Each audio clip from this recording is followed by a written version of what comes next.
최근 부산의 한 주민센터에요. 왕이 나타났다고 합니다. 어떤 왕일까요? 바로 박치기왕. 박치기왕이 나타났대요. 아니 박치기왕 하면 기밀 아닌가요? 그 박치기를 한 사람은 맞는데요. 그 김일 씨, 박치기 왕과 비교하기는 조금 죄송한 그런 마음입니다. 최근 부산의 한 주민센터에서 포착된 모습인데 빨간색 동그라미를 친 이 건장한 남성입니다. 예. 40대인 남성은 머리를 쓸어 올리면서 민원실 구석에 놓인 정수기를 향해 가더니 물을 한 잔 따라 마시는 듯 합니다. 예. 그런데 왕이라서 그런지 사람들이 주변에서 수행하나 싶었는데요. 갑자기 상하이에 검정색 옷을 입은 한 남성에게 손을 올리기 시작을 합니다. 아이고 머리를 막. 네, 그러더니 주변 다른 사람들이 말리고 경찰까지 출동을 했지만 난동을 멈추지 않았고요. 피해자에게 박치기를 해서 넘어뜨려 버렸습니다. 피해자는 중심을 잡아보려고 했지만 뒤에 놓인 화분이 쓰러지면서요. 본인도 같이 쓰러지고 말았습니다. 자 보시면 저 남성이 박치기를 했던 사람 저 위아래 검은 옷 입은 저분이거든요.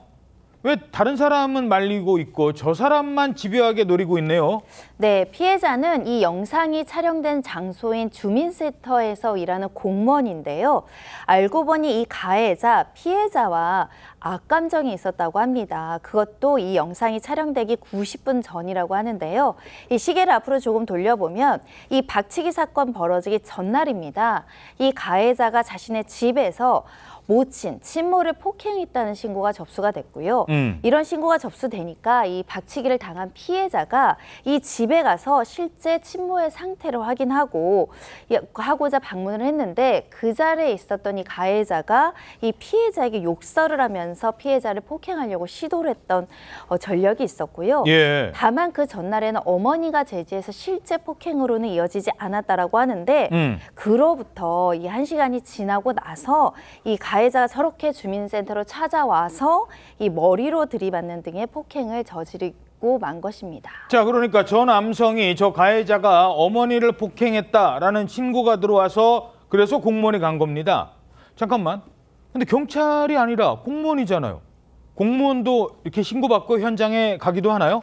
가해자는 기초생활수급자로 알려져 있고 피해자 공무원은 기초생활수급 업무를 담당하고 있다고 합니다. 가정폭력 사건이 발생하면 수사는 경찰이 담당하지만 유관기관인 구청이나 주민센터 직원이 피해자 지원을 담당하는 경우가 상당히 많습니다.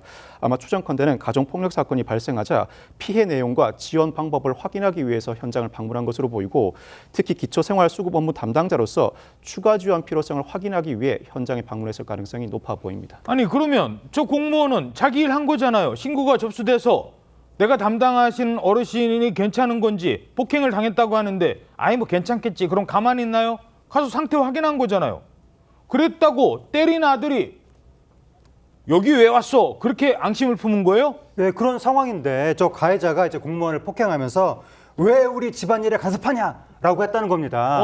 이거는 간섭이 아니라 가정폭력은 당연히 사회가 나서서 그걸 뭐 돕든지 어떻게 상황을 시정을 해야 되는 거거든요. 예. 더군다나 이 경우에 아들이 어머니를 만약에 폭행한 거면 이건 폐륜 사건인데 그렇죠. 당연히 관이 개입을 하는 게 마땅한 건데 모르는 이웃사람이라도 지금 도와줄 판인데 그 어머니의 상태는 지금 알려지지 않았습니다. 근데 피해를 당한 공무원은 전치 3주 진단을 받고 정신과 치료도 병행하고 있다고 알려졌는데 그러니까. 경찰은 공무원을 폭행한 저 40대 남성을 공무집행 방해 등의 혐의로 조사하고 있습니다. 직장에서 일하다가 저런 사람 나타나서 박치기 당하면 그 일 제대로 할 수 있겠습니까? 정신과 치료까지 받고 있다고 합니다.